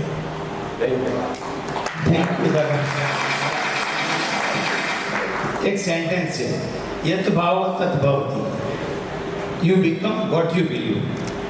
એ આપણા લાઈફમાં કેટલું અસર કરે? ઇંગ્લિશ ઉપરથી ના ઇંગ્લિશ નહીં, સંસ્કૃતમાં પહેલા બોલ્યો કે યત ભાવ તત ભવતિ. જે તમે બનવા માંગો છો એ તમે હંમેશા બની શકો છો. તો એના માટે કંઈક દેશ સારું. જો આપણે જેવું વિચારીએ ને એવા આપણે બનીએ. એમાં ડોંગરેજી મહારાજ એમ કહેતા કે અગર તમે રામના ભગત હો અને રામને તમે રોજ ધ્યાન કરતા હો એટલે રામના ગુણો તમારામાં આવે. તમે કૃષ્ણના ભગત હો અને કૃષ્ણનું રોજ ધ્યાન કરતા હો તો એના ગુણ તમારામાં આવે. એવી રીતે તમે કોઈ વ્યક્તિનું, માણસનું, કોઈનું ધ્યાન કરતા હો તો એના જેવા ગુણો ધીરે ધીરે તમારામાં પરિવર્તન થાય. હવે વાત રહી, ડોંગરેજી મહારાજે એમ કીધેલું કે કોકનું નામ આપ્યું હતું, અહીંયાના ડોંગરેજી મહારાજના ભાગવતમાં છે આ, કે એક હનુમાનજીના બહુ મોટા ભક્ત હતા. એને હનુમાનજીની એટલી ધ્યાન કર્યું કે એને 4 ઇંચનું પૂંછડું ઉગ્યું હતું એ ભક્તને. એટલે આ જેવા તમે ધ્યાન કરો એવા તમે થાવ. આ એનો એક્ઝામ્પલ હતો. એટલે થઈ ગયું. હાલો કાકા આવાજ કાકા, તમારી જે સફળતાનો અત્યારે શ્રેય છે એ તમે કોને આપી શકો? તમારી ટીમ, તમારી કુટુંબ કે પછી તમારે પોતાને? નંબર 1 અદ્રશ્ય શક્તિ. અને અદ્રશ્ય શક્તિની યોજના હોય તો જ મારામાં શક્તિ આવે. મારું લીવર ટ્રાન્સફર ન થયું તો હું અત્યારે આ દુનિયામાં હોત નહીં. તો હવે હું હોવ જ નહીં તો કેવી રીતે ચાલે? તો એ રાખવા વાળો એ છે, તમે ચલાવવા વાળો એ છે, વાત કરવા વાળો એ છે. હવે એટલા આજે તાળે પડે નહીં. હું દુધાળા હોઉં, દુધાળામાં 700 માણસની વસ્તી. હવે ત્યાં મારે કારખાનું કરવું હોય તો 7,000 માણસો ક્યાંથી આવે? એટલે મારે માનો કે કોઈ પણ કામ માટે 3 વસ્તુ કામ આવે: દેશ, કાળ અને ક્રિયા. દેશ એટલે કયા સ્થળ ઉપર તમે છો. આપણે સુરતમાં છે, પણ આપણે જો આ સમયે અમદાવાદમાં હોત તો અલગ હોત, આ સમયે આપણે મુંબઈમાં હોત તો અલગ હોત, આ સમયે આપણે યુરોપમાં હોત તો અલગ હોત, આ સમયે આપણે અમેરિકામાં હોત તો અલગ હોત. એટલે 3 વસ્તુ આપણા જીવનમાં અસર કરે: દેશ, કાળ અને ક્રિયા. એટલે દેશ એટલે સ્થળ, કાળ એટલે સમય. સમય આવે જ્યારે પેલા તોફાન ફાટી નીકળે તો એ ખબર છે આપણે હોટલ લાખ લઈને હાલવા મળી, કારણ કે એ કાળ સમય એવો હોય, સમય અને ક્રિયા એટલે તમે કયું કામ કરો છો. હું અત્યારે હીરા ઘઉં એટલે મારો સ્વભાવ આવો છે, પણ હું ટેક્સટાઇલમાં હોત તો મારો અલગ હોઈ શકે. એટલે ત્રણેય વસ્તુ અસર કરે આપણા જીવનમાં, દેશ, કાળ અને ક્રિયા. જય શ્રી કૃષ્ણ કાકા. અહીંયા જય શ્રી કૃષ્ણ. મારું નામ સોનલ છે. મને મારા પપ્પા કાયમ કહેતા કે બાજુવાળો 2 રૂપિયા કમાય છે તો તમારે 1 રૂપિયો જ કમાવાનો, અને 1 રૂપિયામાં બી 20 પૈસા સેવિંગમાં જવાના, 10 પૈસા કોઈ ભૂખ્યાને ભોજન કરાવવાનું. તો આવું કંઈ તમે બી કરતા હતા? બેન, આ પાક્કું કારણ શું છે કે ડોંગરેજી મહારાજ એમ કહેતા કે તમે કોઈ પણ કાર્ય કરો એમાં ભગવાનને સાથે રાખો અને ભગવાનનો ભાગ રાખો અને ભગવાનના નામથી કરો. એટલે આપણે જ્યારે કંપની 60 વર્ષ પહેલા ચાલુ કરી ત્યારે કંપનીનું નામ રાખ્યું રામકૃષ્ણ. હું કામ? બે ભગવાન પસંદ હતા, તો રામને છોડવા કે કૃષ્ણને, બે રાખ્યા. હવે લક્ષ્મી તો જોઈ એટલે શ્રી રામકૃષ્ણ રાખ્યું. એટલે શ્રી રામકૃષ્ણ એક્સપોર્ટ રાખ્યું. ત્યારે અમારા બધા મિત્રો એમ કહેતા કે તું મૂર્ખ્યો છો, આવું દેશી નામ રાખ્યું, તારે એક્સપોર્ટ ઇમ્પોર્ટ કરવું છે તો કેમ ચાલશે આવું દેશી નામમાં? ત્યારે હું એમ મનમાં વિચારતો, હું જવાબમાં ભલે ત્યાં સુધી હું નેગેટિવ વાત બોલામ ન પડું, વાદ વિવાદમાં હું હસી આપું અને કહું હા એ તમે વાત તો વિચારવા જેવી છે, પણ હું મારા મનને વિચારું ભગવાન કોઈને કાંઈ જૂના દેશી હોતા છે તો આ ભાઈની બિચારાની અજ્ઞાનતા છે, તો એની દયા ખાવાની, આપણે દાજ નહીં કરવાની. એટલે એની આપણે દયા આવે અને આપણે નામ રાખ્યું. અને તમને જાણીને આનંદ થઈ છે, જ્યારે કંપની રજીસ્ટર હતી તો એ જેમ એન જ્વેલરીમાં 6000 પછી આપણો નંબર હતો. આપણી રામકૃષ્ણ એક્સપોર્ટની પહેલા 6000 કંપનીઓ જેમ એન જ્વેલરીમાં રજીસ્ટર થયેલી હતી. અને આજે આ ભગવાનનું નામ, ભગવાનનો ભાગ, ભગવાનની કંપની એટલે 6000 થી આજ પહેલા બીજા નંબરે આવી ગઈ. કોણ લાવી?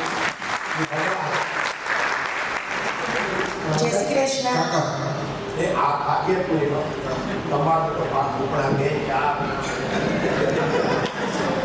કાકા તમે એમ કીધું હમણાં જ્યારે ત્યાં બેઠેલા ત્યારે તમે તમારું પોતાનું એક્ઝામ્પલ આપ્યું કે 920 રૂપિયાનો તમે માલ લીધો હતો અને પછી તમને નફો કંઈક આ રીતે મળ્યો, તમે પ્રામાણિકતા રાખી, રાઈટ? તો દરેક ધંધામાં આપણે એવું નથી કે આજે શરૂ કર્યો અને કાલે સફળતા મળી જશે.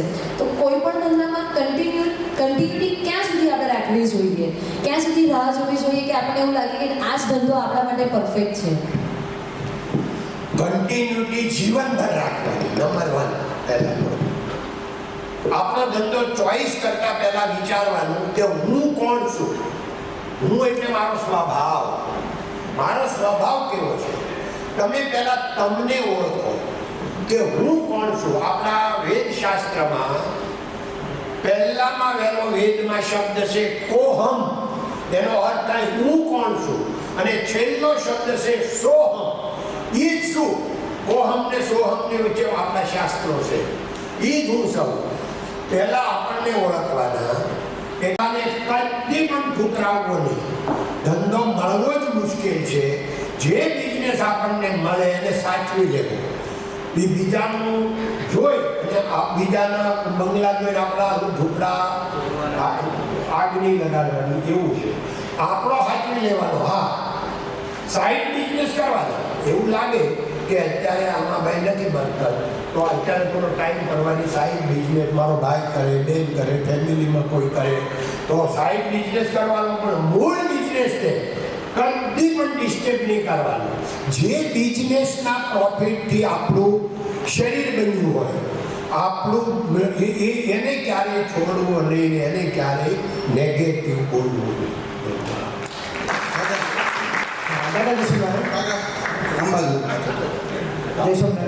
આપણે 2008માં જ્યારે એસઆરકે ફેમિલીએ ડિસાઇડ કર્યું કે કોઈ એમ્પ્લોયને આપણે છોડશું નહીં, ત્યારે બધી કંપની એમ્પ્લોયથી છોડી દઈશું. અત્યારે ફરીથી એવો ટાઈમ આવ્યો. ત્યારે એસઆરકે શું ફોર્મ્યુલા લીધો હતો કે બીજા પાર્ટનર્સ કહેતા હતા કે આપણે આર્ટિસ્ટન્સને છોડી દઈએ? સરસ. નહીં, ભાઈની વાત આજે તમે બુકમાં વાંચશો તો 2008માં ભગવાને ડિસિઝન લેવડાવ્યા, કારણ કે કંપની ભગવાનની હતી. અને ગીતામાં ભગવાને કીધું છે દદામી બુદ્ધિ યોગમ તમ, બુદ્ધિદાતા હું છું. બુદ્ધિ એણે આપી અને એણે એમ કીધું કે દીકરા બધા ભલે ઇન્ફ્રાસ્ટ્રક્ચર તોડી નાખે, તમે તોડતા નહીં. અને આખી સ્ટોરી મોટી છે, તમે વાંચ્યો. અમે ઇન્ફ્રાસ્ટ્રક્ચર ન તોડ્યું અને એનો એવો બેનિફિટ મળ્યો કે 2007માં SRK 25મા નંબરે ઇન્ડિયામાં હતી, 2009માં ટોપ 5માં આવી ગઈ. એ કોણે કર્યું? મંદી વર્લ્ડ રિસેશન આવ્યું અને કેવી રીતે થયું? That is the point. દર વખતે એવું ન હોય, અલગ હોય. આ વખતે કોઈએ ઇન્ફ્રાસ્ટ્રક્ચર તોડ્યું જ નથી, આપણે નહીં તોડ્યું, કોઈએ નહીં તોડ્યું. પણ આપણે વિશેષ શું કર્યું? મેં તમને પહેલું સેન્ટેન્સ કીધું હતું ને કે ઉદારતાના ઇતિહાસ હોય, લોભિયાના ન હોય. આપણે ઉદારતા વાપરી કે જ્યારે આવ્યો કોરોના, એ 4 મહિના આખી ફેક્ટરી બંધ રહી, 4 મહિના કમ્પ્લીટ. બધા ખેતરે જઈ અને કોરોનાથી બીતા કે વાડીઓમાં રહેતા હતા. પણ 1લી તારીખે એના ખાતામાં એનો પગાર પડી જતો હતો. હવે આપણે 4 મહિના બેઠો પગાર, એ લોકો જ્યાં વાડીએ ગમે હતા, દુનિયામાં હતા, પણ 1લી તારીખે પગાર એના ખાતામાં પડી જતો હતો. કારણ કે મેં અમારા બધા ફેમિલી મેમ્બર પાર્ટનરો છે, બધા છોકરાઓને સમજાવ્યું કે હવે કોરોના બીજી વાર આવવાનો છે. આ બધા સમજતા નથી. એની ઉપર આપણે દયા ખાવાની કે અત્યારે તો વાપરવાનો સમય છે. ભગવાને પૈસા એટલે આપ્યા છે કે વાપરવા માટે. હવે અત્યારે જો આપણે દુઃખના સમયમાં અત્યારે આપણા ફેમિલી મેમ્બરને જ્યારે મદદ નહીં કરી તો ક્યારે કરશું? એટલે આપણે એને બેઠો પગાર આપ્યો. બહુ તમે વિચાર કરો ને, તમે આવો કોઈ નિર્ણય લો ને તો તમારે પહેલા માફ કરવાનું, મારી ટોટલ મૂડી કેટલી, મારો વર્ષનો પ્રોફિટ કેટલો, અને હવે હું આ વેચવાનું કેટલું કરું છું, તો કાંઈ નહીં આવે. પણ એ આપણું મન એવું છે ને કે મારું મારું મારું ને મરું, એટલી જ વાત છે. અહીંયા જ આવે છોડવાની વાત નથી. એ દુઃખનું કારણ છે, દુઃખનું કારણ છોડવાનું. હમણાં ડાયમંડમાં ભયંકર મંદી આવી 2 વર્ષથી, બધાને ખબર છે. 2 વર્ષ આખો અમારે ઉપવાસ હતો. ઉપવાસ એમ નહીં, બધું માઇનસ હતું 2 વર્ષ સુધી. અમે અમારે ઓલા કારખાનું કોણ ચલાવે? અમારું મેનેજમેન્ટ. તો સજેશન બોક્સ 60 વર્ષથી અમે બધે એવરીવેર સજેશન બોક્સ રાખીએ. એમાં લખ્યું છે કે તમે give to us good suggestion. એટલે એને જે લખવું હોય લખે. સજેશન બોક્સ કોણ રાખીએ? કે ધૈર્યવાન, ધીરજ હોય. એમાં ગાયું ને એ બધું તો આવે, એ તો આપણીથી સહન થાય, પણ ઘણા વાર વખાણ એવા આવે એ સહન ન થાય. તમે તો ભગવાન છો, બધા તમને ભગત કે, પણ અમે તો તમને ભગવાન કહીએ છીએ. આ બહુ વાત લખું છે. થઈ આપણે એમ થાય હું કહીશ થોડું ઘણું હવે છે હું ભગવાન એમ ખાવા મળે. એ સહન બહુ મુશ્કેલ છે સહન. તો એમાં અમે જ્યારે 2 વર્ષ મંદીમાં કારીગરને કામ લાખ રૂપિયાનું થતું હોય તો એને 90,000 અંદર આવવા જ ન જોઈએ એવું અમે આખું સ્ટ્રક્ચર ગોઠવ્યું. 2 લાખ જેને પગાર આવતો હતો, જેને 10%થી ઓછો આવવો જ જોઈએ. કામ મળે કે ન મળે, કામ તો 30-40% જ અમે આપતા હતા. એટલે પગાર 30-40% જ આવે. પણ અમે વિચાર કર્યો કે જેમ આપણે કોરોનામાં મેં તમને કીધું અત્યારે વેચવાનો સમય આવ્યો છે, એટલે એને આવવું ન જોઈએ. એટલે અમને એમાં પછી સજેશન બોક્સમાં ચિઠ્ઠી આવી કે શેઠ આપણે કહીએ છીએ કે આપણી આખી કંપની કોમ્પ્યુટર રહી ચાલે, તો આ તમારું કોમ્પ્યુટર કેવું અમને સમજણ પડતી નથી. અમે મનમાં વિચારીએ અમને સમજણ પડે છે દીકરા, કોમ્પ્યુટર જો કરવા જાય તો તારો 90,000 પગાર આવ્યો એ 30,000 નો આવે. એટલે અમે એને કંઈ કહી નહીં. પણ આ તો હું તમને વાત કરું છું કે તમને બીજી વાત કરું કે કંપનીના વખાણ તમને લાગશે પણ અમારી અત્યારે કંપનીમાં આપણું જે 12,000 કરોડનું સેલ છે ને એમાં 11,000 કરોડનો માલ ઓનલાઈન વેચાય છે B2B માં. જોયા વગર લઈ જાય છે. 12,000 ખાલી 7 થી 8% લોકો માલ જોઈને લઈ જાય છે. 92 more than 92% ખાલી ઓનલાઈન વેચાય છે. અમારું સોફ્ટવેર છે એ ડાયમંડ દુનિયામાં કદાચ સૌથી નંબર 1 છે આખા વર્લ્ડમાં. ડાયમંડ દુનિયામાં અમારું સોફ્ટવેર અત્યારે એવરી ડે 100 માણસનો સ્ટાફ એને ડેઈલી અપડેટ જ કરે છે. એ સોફ્ટવેર આ 7,000 માણસોમાંથી 6,000 ઉપરની સેલરી નક્કી સોફ્ટવેર જ કરે. એટલે ઓલા અમને કે તમારું કોમ્પ્યુટર સેટ કેવું અમારે એ બરાબર બિચારા આપે કે મેં 90 કેરેટ માલ થશો મને લાખ રૂપિયા આવ્યા, મારી બાજુવાળાએ 30 કેરેટ થશો એને 90,000 આવ્યા. તો આ કોમ્પ્યુટર કેવું? પણ અમે કહીએ કે અત્યારે અમે કોમ્પ્યુટર બંધ કર્યા છે દીકરા, કારણ કે કોમ્પ્યુટર છે એ માઇન્ડ કહેવાય, મગજ કહેવાય. અત્યારે અમે મગજ બંધ કરીને હૃદય આપીએ છીએ. એટલે તમે 90,000 આવે છે. ઓલાને તને લાખવાળાને લાખ આવ્યા, તું સારો છો એટલે તારી ઉપર માલ વધારે આવ્યો. હવે માનો કે માલ આપણી પાસે 30% જો 30% સારો સ્ટાફ હોય એને જ ઓલાને 10% જ આપતા હોય ટાઈમ પાસ માટે. એટલે એ લોકોને અંદર પછી જ્યારે આમાંથી બહાર નીકળી ગયા તો 6 મહિના પહેલા બધાને ભેગા કરીને સમજાયું કે હવે તમારા જવાબ આપવા. તમે બધા ચિઠ્ઠી મોકલી હતી ને કે તમારું કોમ્પ્યુટર કેવું, 30 કેરેટ વાળાને 90,000 મળે ને 90 કેરેટ વાળાને લાખ જ મળે. તો એટલે અમે એને સમજાયું કે ભાઈ એ તો તમને વેચવાનું કામ હાલતું હતું. ખરેખર લાખવાળાને ત્યારે 75,000 જ મળવાના હતા અને આ 90,000 વાળાને 30,000 મળવાના હતા. આ તો વેચવાતા એટલે તમને કોમ્પ્યુટર બંધ કર્યું હતું. હવે ચાલુ કર્યું છે, હવે તમે ધમકાવો. કાકા તમે જે એક્સપાન્શન બી કરો છો અને અત્યારે બીજું બિલ્ડિંગ બી તમારું રેડી થઈને ચાલુ થઈ ગયું છે, એને મેનેજમેન્ટ કેવી રીતના કરો છો? અને બીજો એક સવાલ છે, આઈપીઓ લાવવાની કોઈ ગણતરી ખરી તમારી? બહુ સરસ. જો આઈપીઓ તો લવાય જ, પણ દુઃખની વાત અને બહુ જ ટેન્શનની વાત કરું, તમને ન ગમે એવી વાત કરું તો હીરાનો આઈપીઓ આવે ને તો હાલે એમ જ નથી. કારણ કે બધો મામો ભાણે જે બધું વાવી ગયા છે ને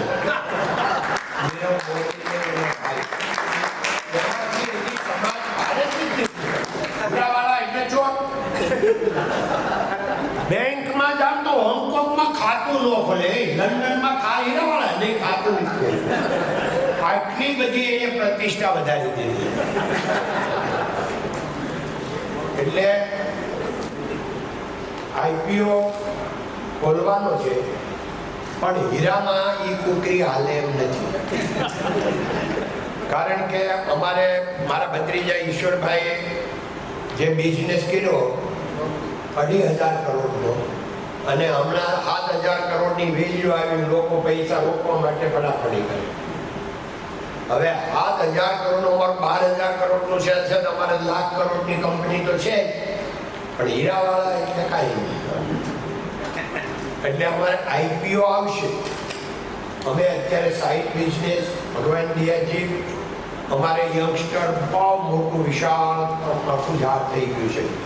3rd ને 4th જનરેશન આવી ગયું છે. ટોટલ અમારી પાસે 16 યંગસ્ટરો છે, 16 યંગસ્ટરો. એટલે એ બધાને અલગ અલગ ધંધામાં થોડા સાઈડમાં કર્યા છે. કોઈ ફાઇનાન્સમાં છે, કોઈ આપણે કેમિકલ્સમાં છે, બધા હજી ટ્રેનિંગમાં. ધંધા કંઈ કરવા મળ્યા એવું નથી. સોફ્ટવેરની અમારી કંપની છે પૂના બેઝની, એ જૂની છે, એને અપડેટ કરવાની છે. અને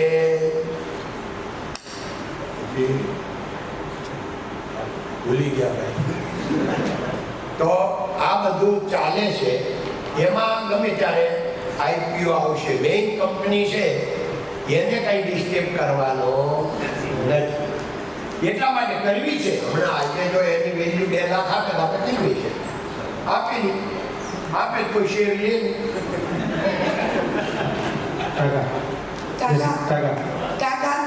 હા, એક એ ભાઈ ઉભા રહો.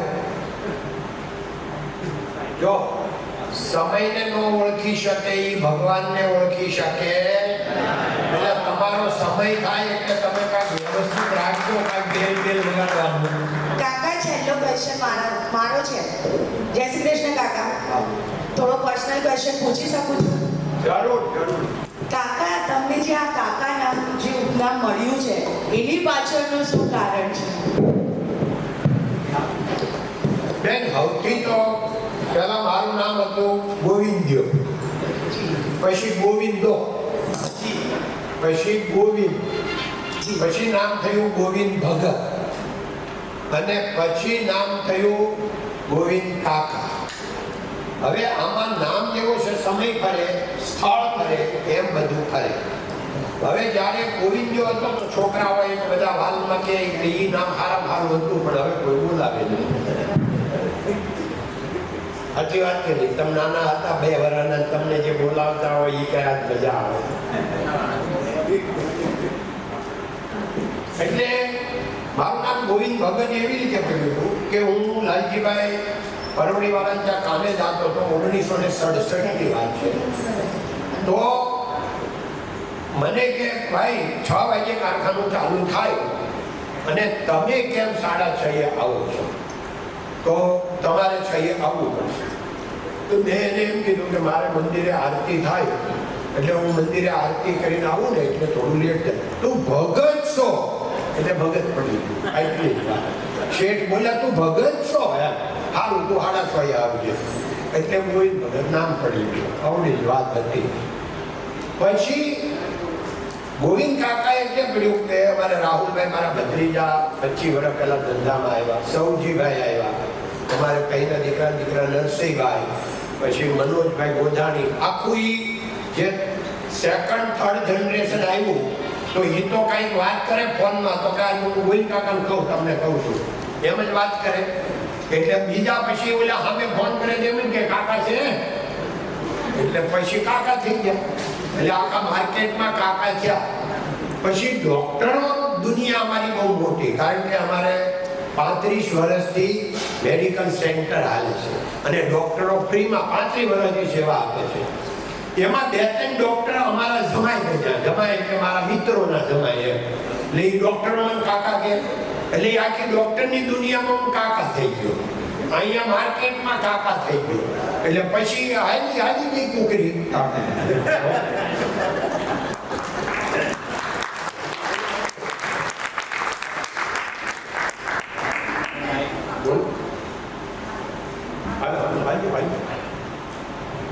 જે ધંધો કરીએ છીએ કોઈ પણ બિઝનેસમાં, ત્યારે કેવું હોય છે કે લોકો આપણે સારા મીઠી રીતે વાત કરીને આપણે બધા કામ કરાવી લઈએ છીએ ને પછી જેવી તેવી વાત પાછળ ચાલે તો મીઠા લોકોને કેવું થોડું કે મિત્રતા થઈને આવે તો છે, પણ મિત્રતાની પણ એક અલગ જ આપણી સાથે ગેમ રમે છે એવું નહીં. પછી તમારે મિત્ર થઈને પછી આપણે છેતરે અને આપણીથી દૂર જાય.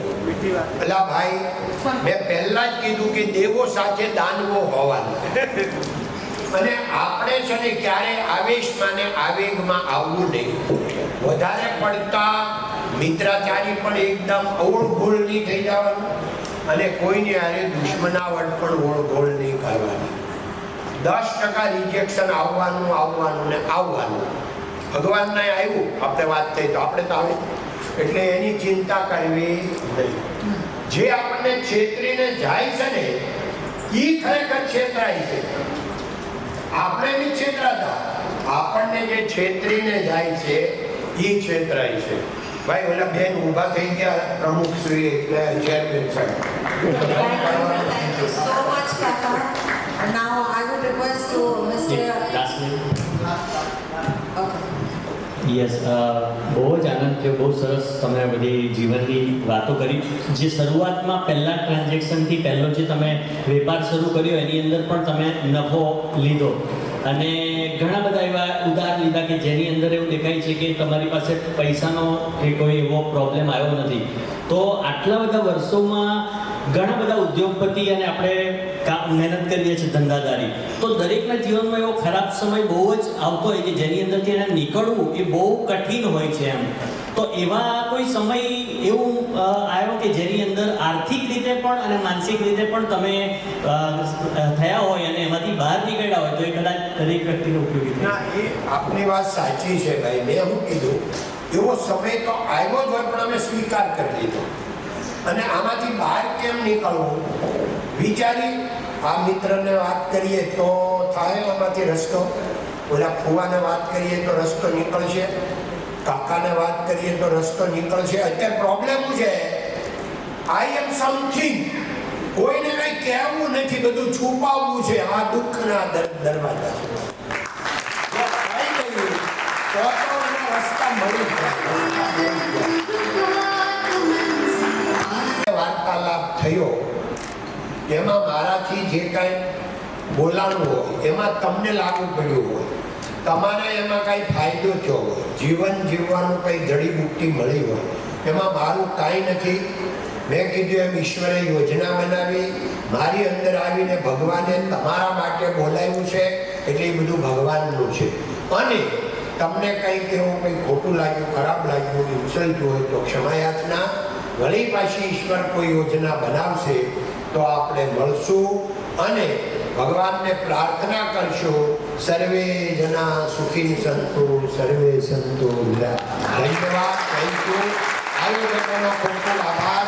મને બોલાવીને એટલો પ્રેમ ભાવ આપ્યો, માન સન્માન આપ્યું. ધન્યવાદ, thank you.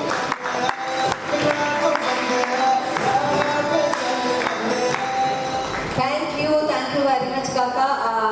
Now I would request to Dr. Hitesh Chavan and Mr. Dhruv Dave, please come on the stage and facilitate Kaka.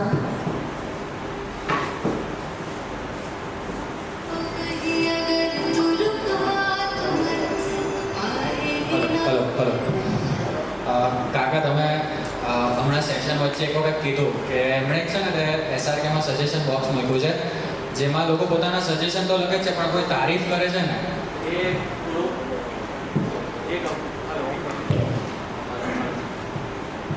Hello એ કાકાને થોડું ગમતું નથી, પણ હું 100% વખાણ એક કરીશ કે LVBમાં હું, હિતેશભાઈ, અમે બધા જે ફાઉન્ડર મેમ્બર્સ છે ને સાહેબ, 4 વર્ષથી જોડાયેલા છે, પણ એક 12,000 કરોડની કંપનીના ઓનર આટલા પેશન્ટલી પહેલી વખત આટલા સરસ જવાબો આપ્યા છે.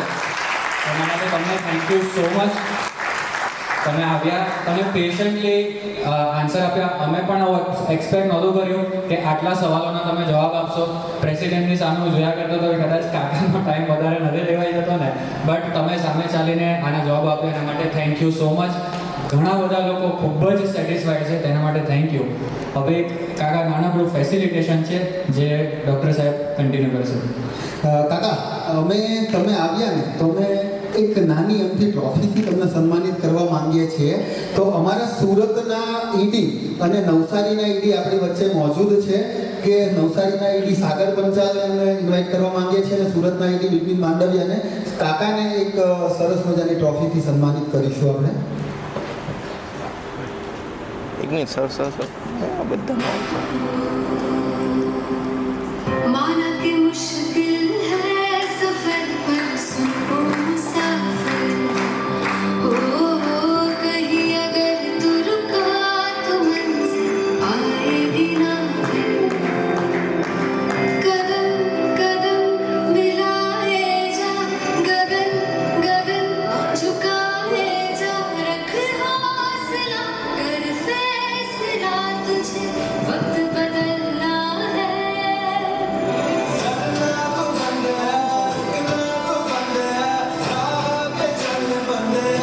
કાકા, હવે અમારે જે LT અને ડિરેક્ટર છે એણે મળી અને પોતાના હાથથી તમારા માટે એક સન્માન પત્ર લખ્યો છે. તો હું એમને ઇન્વાઇટ કરવા માંગીશ કે કાકાને સન્માન પત્ર આપી અને આપણે ફેસિલિટેટ કરશું.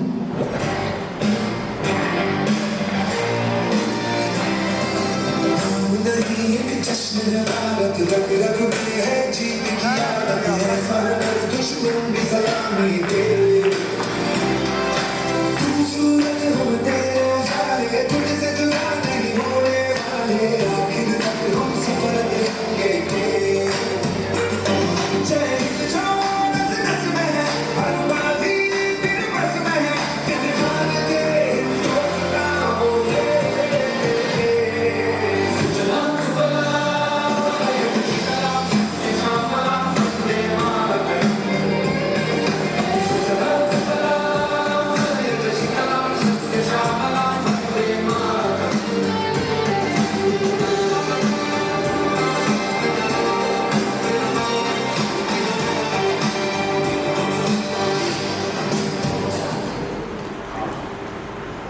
આખા ઘરને બચાવી થાય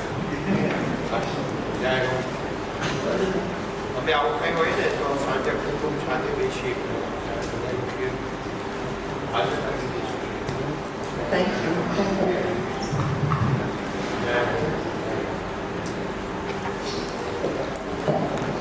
હવે કાકા આવ્યા છે તો આપણા એલઈડીના ડિરેક્ટર્સ પણ આપણી વચ્ચે મોજૂદ છે. તો કાકાની ઈચ્છા છે કે એમના હાથે લખેલી જે ડાયરી છે એ દરેક ડિરેક્ટર્સને અને આપણા લીડર્સને આપવા માંગે છે. તો એના હું થોડા નામ એનાઉન્સ કરવા માંગીશ.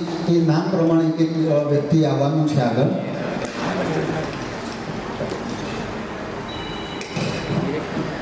સૌથી પહેલા ધર્મેશભાઈ જાની એ આપણી વચ્ચે આવશું.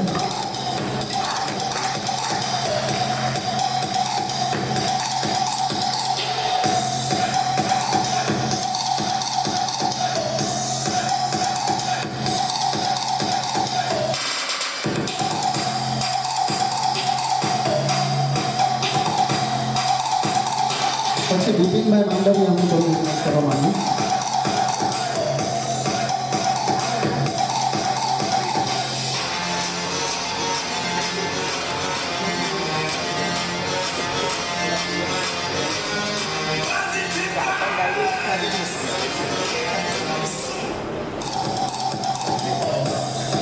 પછી કિશોરભાઈ ધામેલિયા આગળ આવી જશે.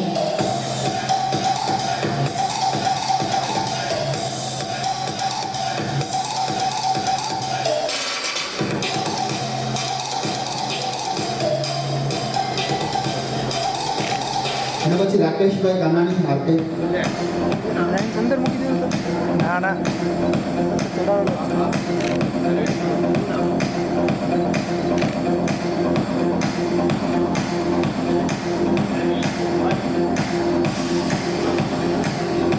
ભાઈ અમારી સાથે અમારા મિત્રો આવ્યા છે એને હું ભૂલી ગયો. દેવચંદભાઈ ઊભા થાવ. આ મારા સાથી મિત્ર છે, તમે સ્કૂલના હારે હતા સાથે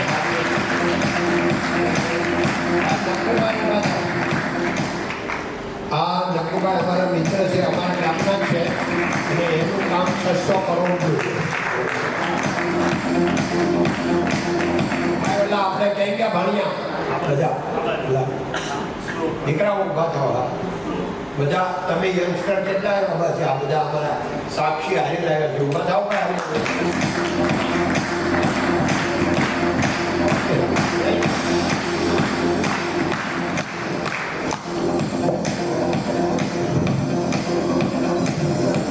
હાર્દિકભાઈ કોટડિયા.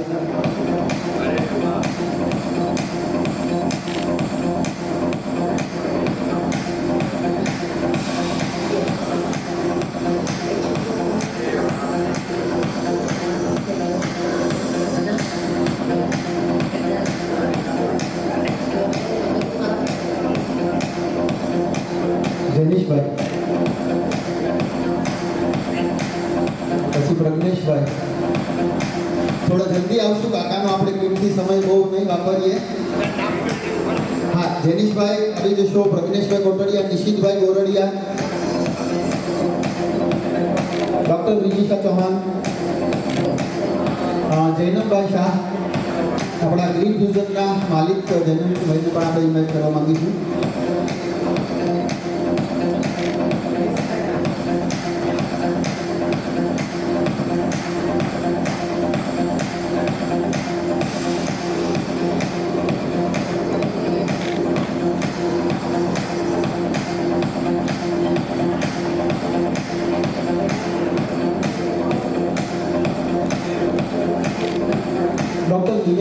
રાવલિયા.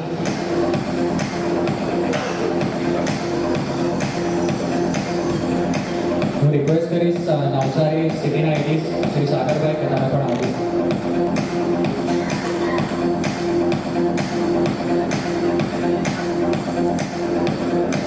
મૃદુલભાઈ, જીતાબેન, જયેશભાઈ, હેમંતભાઈ, સુનિલભાઈ.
ધ્રુવભાઈ, તમને પણ આમના પછી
બસ આના પછી કોઈ આવતા નહીં અને આપણે નવી એક્ટિવનો એક ફોટો લેવાનો છે કાકા સાથે.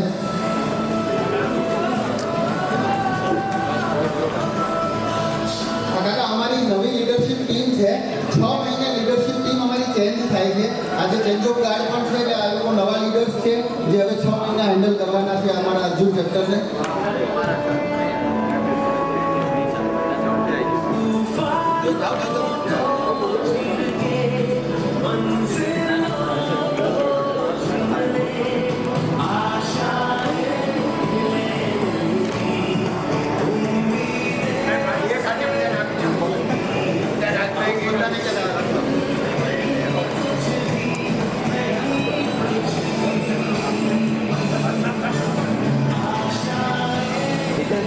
Hello.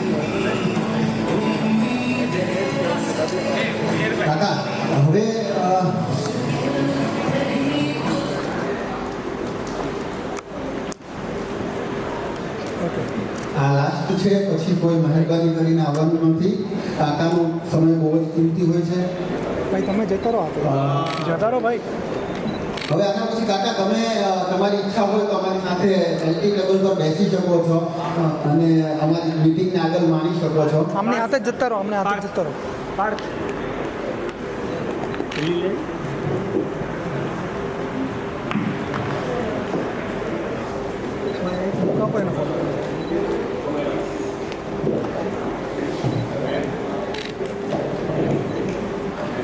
આવો કાકા, તમે અમારી સાથે જો ટાઈમ હોય તો જોવું છે કાકા. તમારો ખૂબ ખૂબ આભાર કે અમારી સાથે તમે રહ્યા અને તમારો કિંમતી તમે એમને આપ્યો તો તમારો